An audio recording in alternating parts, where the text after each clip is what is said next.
कैसे हैं आप सभी। उम्मीद करते हैं कि आप लोग अच्छे होंगे। तो आज का हम लोग का जो मुख्य टॉपिक है वह है रेनबो पार्ट 2, यानी जो 12th क्लास के बच्चे हैं जो जिनका इंग्लिश है, इंग्लिश सब्जेक्ट है। आज मैं चैप्टर 2 का ऑब्जेक्टिव बताने जा रहा हूँ। इस पाठ का नाम है भारत इज माई होम।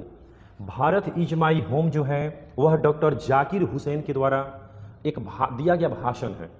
इसी भाषण को किताब के माध्यम से ही बताया गया है और वही जो भाषण है वो समरी भी बना हुआ है। तो आज हम लोग जानेंगे कि जब भारत के तीसरे राष्ट्रपति जब शपथ लेने जा रहे थे तो उस समय उन्होंने क्या कहा था। तो पहले ऑब्जेक्टिव हम लोग पढ़ेंगे इस पाठ में कि ऑब्जेक्टिव इस पाठ का क्या है, जो बहुत इंपॉर्टेंट है एग्जाम के लिए।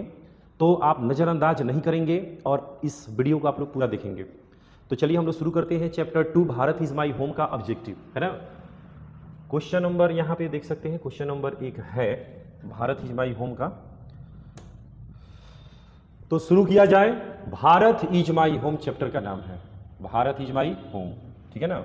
पढ़ते हैं कि पास्ट इज डैश। पास्ट क्या होता है, तो हमने पढ़ा था कि past is not death, past is the mirror of present. इसका मतलब होता है कि पास्ट कभी मरता नहीं है। पास्ट जो है ना वो एलाइव है और डायनामिक है, जीवित है और गतिशील है। ऑप्शन नंबर बी होगा, the past is alive and dynamic. Second है the Indian culture is the best example of dash. जो भारतीय संस्कृति है वह सबसे अच्छा एग्जाम्पल किसका होगा, तो अनेकता में एकता का हो जाएगा, यूनिटी इन डाइवर्सिटी का हो जाएगा। ऑप्शन नंबर सी होगा। क्वेश्चन नंबर 3 है द वर्ड एरोडिशन स्टैंड फॉर। एरोडिशन का मतलब क्या होता है।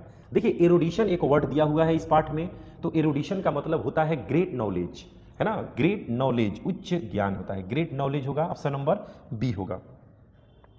क्वेश्चन नंबर हम लोग 4 पढ़ेंगे। अब 4 नंबर देखिएगा, 4 से शुरू करते हैं।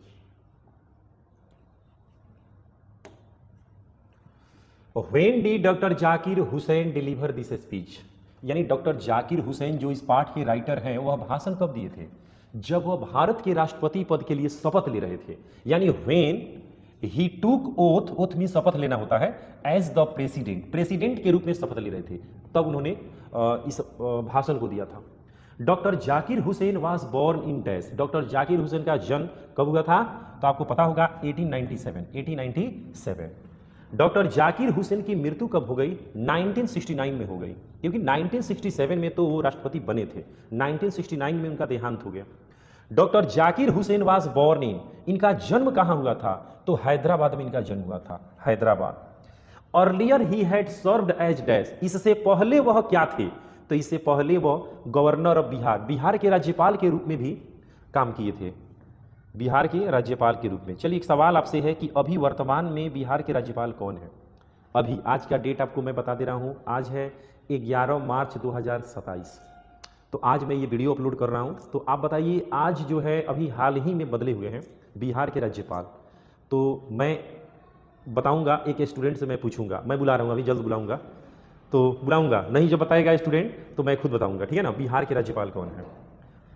चलिए आगे अब क्वेश्चन हम लोग देखते हैं। क्वेश्चन नंबर 9 है, 9 में देखते हैं हम लोग। Doctor Radha Krishnan explain exceptionally dash. Doctor Radha Krishnan जो रहते हैं भारत के दूसरे राष्ट्रपति थे, है ना, वो भी शिक्षा प्रेमी व्यक्ति थे, शिक्षा में क्रांति लाए थे, तभी जाकर ये बहुत कुछ हुआ था। तो डॉक्टर राधा कृष्णन जो है ना किसके बारे में एक्सप्लेन करते हैं, भारतीय दार्शनिक के बारे में, इंडियन फिलोसफी, भारतीय दार्शनिक के बारे में बातें करते हैं। Doctor Zakir Hussain enter the office with dash. Doctor Zakir Hussain जब ऑफिस में इंटर किए तो कैसे किए थे, तो टोटल डेडिकेशन, पूरे तन मन धन के साथ इंटर किए थे। ऑप्शन नंबर बी होगा। नेक्स्ट है doctor Zakir Hussain was long associated with dash. Doctor Zakir Hussain सबसे ज्यादा किससे लगाव था उनका, तो एजुकेशन से था, क्योंकि शिक्षा प्रेमी व्यक्ति थे, इमिनेंट एजुकेशनिस्ट थे, तो जाहिर सी बात है कि यहाँ पर राइट आंसर क्या होगा, एजुकेशन होगा। अगला है the people had chosen him the head of the family for dash. यानी कुछ लोगों ने उन्हें परिवार का एक मुखिया बनाया था। तो बताइए उनको मुखिया जो बनाया था कब के लिए बनाया था, तो कुछ समय के लिए, यानी कुछ समय के राष्ट्रपति उनको बनाया गया था, कुछ समय के लिए परिवार का मुखिया बनाया गया था कि आपका फर्ज है कि आपको परिवार को कैसे चलाना है, परिवार को कैसे देखना है।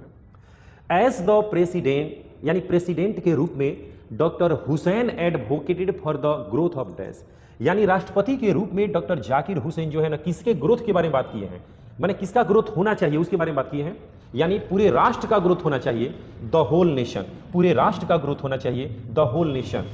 नेक्स्ट क्वेश्चन की तरफ हम लोग मूव करेंगे।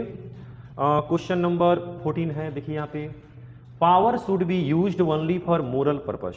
देखिए यूज्ड होगा यहाँ पे, यू कर लीजिएगा आप लोग। Power should be used only for dash, power जो है वह किस में इस्तेमाल होता है, तो मोरल पर्पस के लिए होना चाहिए, नैतिक गुण, नैतिक कार्यों के लिए ही पावर का इस्तेमाल करना चाहिए। अब ये नहीं कि आपको राष्ट्रपति बना दिया जाए तो आप मिसाइलें दागने लगिए। अभी देख ही रहे कैसे युद्ध चल रहा है ना, कि आपको पावर दे दिया गया तो पावर का दुरुपयोग आप करने लगे। पावर आपको मिला है तो पावर का आप सदुपयोग कीजिए, पावर का जो है मोरल पर्पस के लिए यूज कीजिए। अगला है doctor Zakir Hussain deliver his speech in dash. Doctor Zakir Hussain जब राष्ट्रपति बने थे तो ये जो स्पीच था वह कब दिए थे, भाषण जो था वो कब दिए थे, तो 1967 में दिए थे, 1967 में दिए थे। Doctor Zakir Hussain took the oath as the dash. Doctor Zakir Hussain जो है वह किस चीज का ओथ लिए थे, ओथ का मतलब होता है शपथ लिए थे, किस चीज का, तो इसका जवाब मैं अपने स्टूडेंट को मैं बुला रहा हूं, है ना। चलिए आइए साबरी जी आइए और आप टिक कीजिए, एकदम नॉर्मली आइए और इसका टिक कीजिए। तो doctor Zakir Hussain took the oath as the dash. Doctor Zakir Hussain किसका ओथ लिए थे बताइए, क्या प्रेसिडेंट की, गवर्नर की, मिनिस्टर, नॉन ऑफ दीज, बताइए। प्रेसिडेंट होगा। कब लिए थे बताइए, कब? 1967 में वो प्रेसिडेंट के रूप में शपथ लिए थे। अच्छा चलिए, बहुत बहुत धन्यवाद आपका, थैंक यू। ठीक है, take your seat. Doctor Zakir Hussain जो है ना प्रेसिडेंट के रूप में जो है ना उन्होंने क्या किया, शपथ लिया था। नेक्स्ट है Bharat is my home is written by dash. बहुत आसान क्वेश्चन है, भारत इज माई होम जो है ना किसने लिखा है, किसने लिखा है, तो मैं बताना चाहूंगा, आप आइए। क्या नाम है आपका? रौनक कुमार। रौनक कुमार, अच्छा ठीक है, आप इसका जवाब दीजिए। भारत इज माई होम किसने लिखा है बताइए। डॉक्टर जाकिर हुसैन ने लिखा है। अच्छा ठीक है, बहुत सुंदर, ठीक है, टेक योर सीट। चलिए, इसका मतलब कि आप लोग क्लास में सब चीज़ पढ़ रहे हैं, तभी आप लोग जवाब दे रहे हैं, आप सभी ध्यान देते रहिएगा। चलिए 18 नंबर क्वेश्चन हम लोग पढ़ेंगे। 18 नंबर देखिए, dash was the role model of doctor Zakir Hussain. Doctor Zakir Hussain का जो रोल मॉडल है वह कौन है, तो डॉक्टर राधा कृष्णन है। कौन है? डॉक्टर राधा कृष्णन है, ऑप्शन नंबर सी होगा। Doctor Zakir Hussain took the oath of loyalty to the dash. Doctor Zakir Hussain जो है ना वह किसका ओथ लेकर वफादारी का संकल्प लिए थे, माने ओथ लिए थे, लेकिन किस चीज का ओथ लिए थे, तो प्रेसिडेंट के रूप में तो ओथ लिए थे, लेकिन किसको? लॉयल्टी मानकर, तो कॉन्स्टिट्यूशन को लॉयल्टी मानकर, है ना। यानी इसको नहीं होता है कि हम कसम खाते हैं, संविधान की कसम खाते हैं, है ना, संविधान को आदर्श मानकर मैं ये कसम खाता हूं, ओथ लेता हूं कि मैं देश की सेवा पूरे तन मन धन के साथ करूंगा, तो कॉन्स्टिट्यूशन माने संविधान होता है, option number B. 20 dash said that Bharat is my home and its people are my family. यानी किसने कहा कि भारत मेरा घर है और इसके लोग जो हैं मेरे परिवार के हिस्से हैं, ये बात किसने कहा था? तो डॉक्टर जाकिर हुसैन जो इस पाठ के राइटर है उन्होंने ये बात कहा था। चलिए अगला क्वेश्चन हम लोग मूव करते हैं 21 नंबर क्वेश्चन में। देखिएगा, आपको समझ में आ रहा होगा। क्वेश्चन नंबर 21 देखिएगा, doctor Zakir Hussain was a great dash. Doctor Zakir Hussain एक महान क्या थे, तो नेशनलिस्ट थे, है ना, राष्ट्रवादी थे, नेशनलिस्ट थे। Doctor Zakir Hussain deliver his in 1967 after taking the oath of the dash. Doctor Zakir Hussain जो ये भाषण दिए थे 1967 में, वह ओथ लिए थे, किस चीज का ओथ लिए